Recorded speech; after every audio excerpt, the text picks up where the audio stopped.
Nous allons regarder 1 Samuel chapitre 15, verset 22 à 23. 1 Samuel chapitre 15, verset 22 à 23. Nous trouvons un moment crucial dans l'histoire de Saül. Et la Bible dit ici, c'était le premier roi d'Israël. Et ce verset particulier nous dit, ce verset nous dit que Samuel dit, l'Éternel prend-il plaisir aux holocaustes et aux sacrifices comme à l'obéissance à la voix de l'Éternel? Et voici, l'obéissance vaut mieux que les sacrifices, et l'écoute vaut mieux que la graisse des béliers, car la rébellion est aussi coupable que la divination, et l'entêtement est aussi coupable que l'idolâtrie. Et nous voulons essayer de voir les points clés dans cet enseignement, l'enseignement que l'auteur nous a accordé. Le premier point que nous avons décelé, ça, c'est la priorité. La priorité, c'est l'obéissance. La désobéissance, non, l'obéissance. L'auteur, qui est Samuel, souligne que Dieu préfère notre obéissance à ses commandements plutôt que les rituels religieux. Cela nous fait réfléchir sur notre propre pratique de la foi. Et la Bible nous dit d'abord que la foi est une ferme assurance des choses qu'on espère, une démonstration de celles qu'on ne voit. Est-ce que nous nous concentrons plus sur les actions extérieures, comme par exemple aller à l'église? Il y a plusieurs personnes qui peuvent aller à l'église et qui vont même d'ailleurs à l'église chaque jour, mais qui n'ont pas l'obéissance et qui ne veulent pas croire en l'Éternel. Mais l'apparence extérieure montre qu'ils vont à l'église chaque jour, mais dans le cœur, c'est autre chose. Il faut donc faire la part des choses. Il y en a ceux qui sont dans les églises, qui font des sacrifices. Quelqu'un peut enlever des millions de francs pour construire une église, n'est que l'apparence. Mais derrière ça, si tu vois ce que ces serviteurs produisent comme effet, comme comportement, comme caractère, ça laisse vraiment, ça ne laisse pas croire à que celui-ci va à l'église. Alors, comment faire donc, ou alors ceux qui font des offrandes, des grandes offrandes, plutôt que sur notre relation authentique? Bien aimé, ce que nous voulons révéler ici, c'est que notre relation doit plutôt être authentique avec Dieu.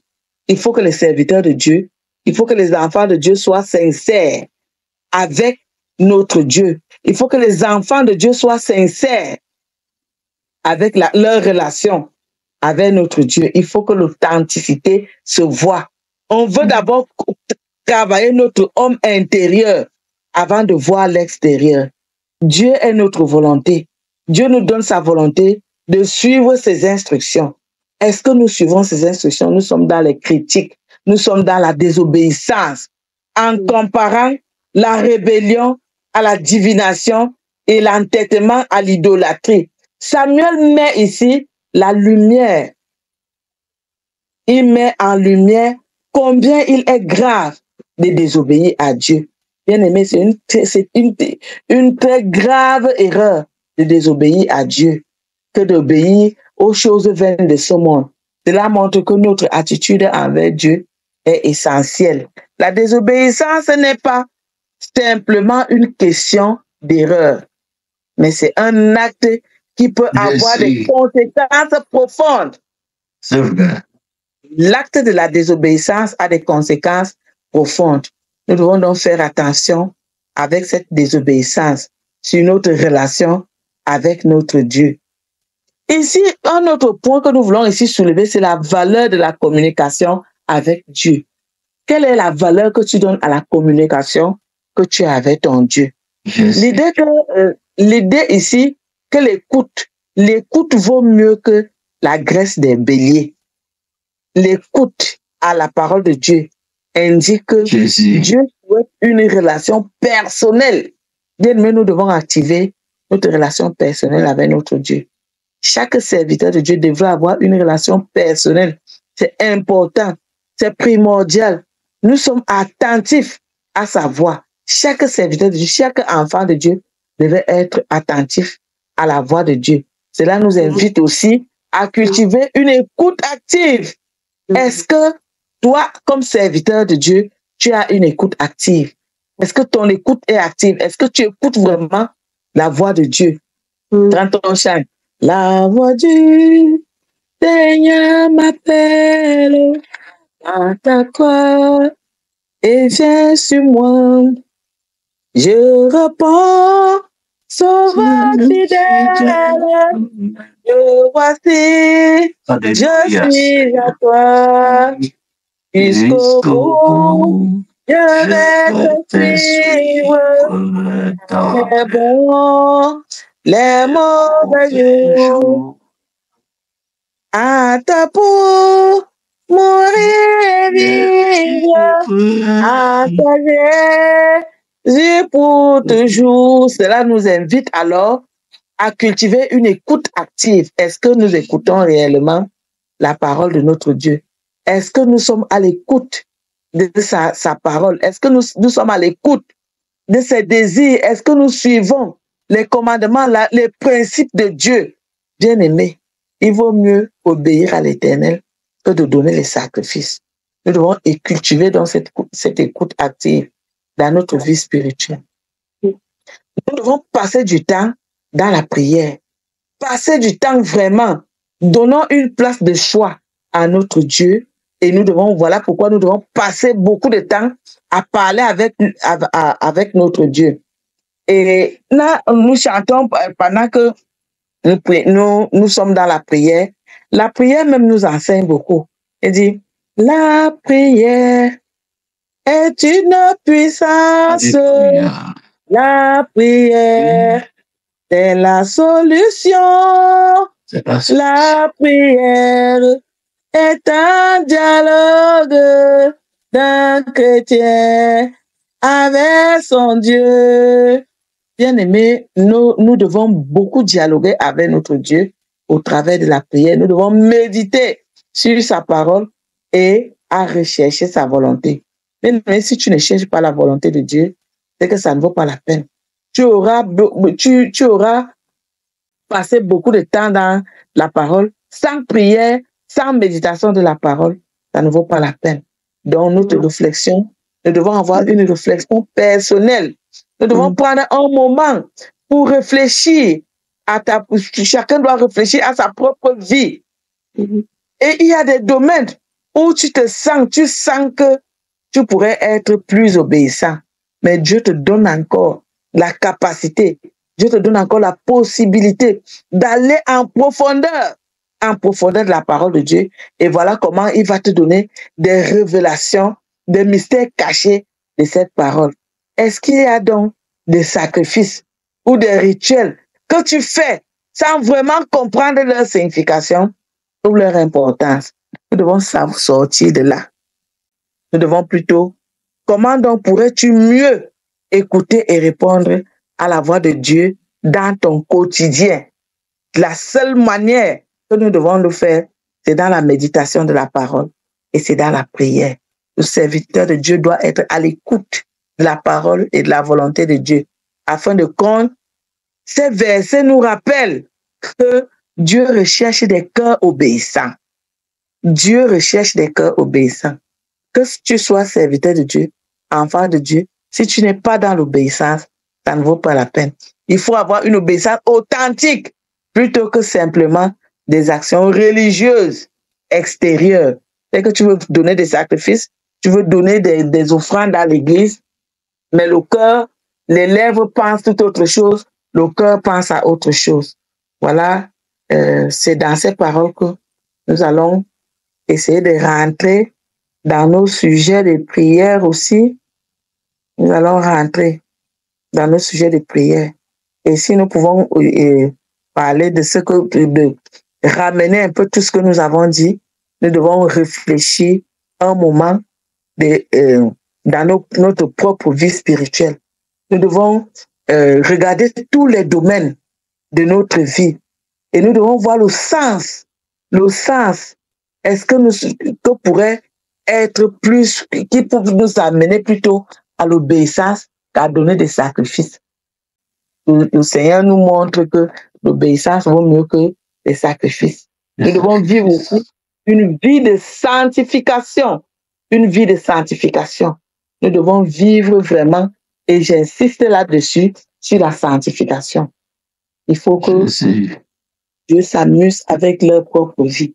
Et nous devons vivre une sanctification. Mais si que tu sois à l'église chaque jour, si tu es dans la désobéissance, même ta prière que tu élèves n'atteint même pas le plafond de ta maison. Même la toiture de ta maison, ça ne traverse pas. Parce que toi-même, tu n'es pas obéissant. Tu veux que le Seigneur réponde favorable à ta demande, mais toi, tu n'es pas favorable vis-à-vis de l'Éternel à cause de ta désobéissance.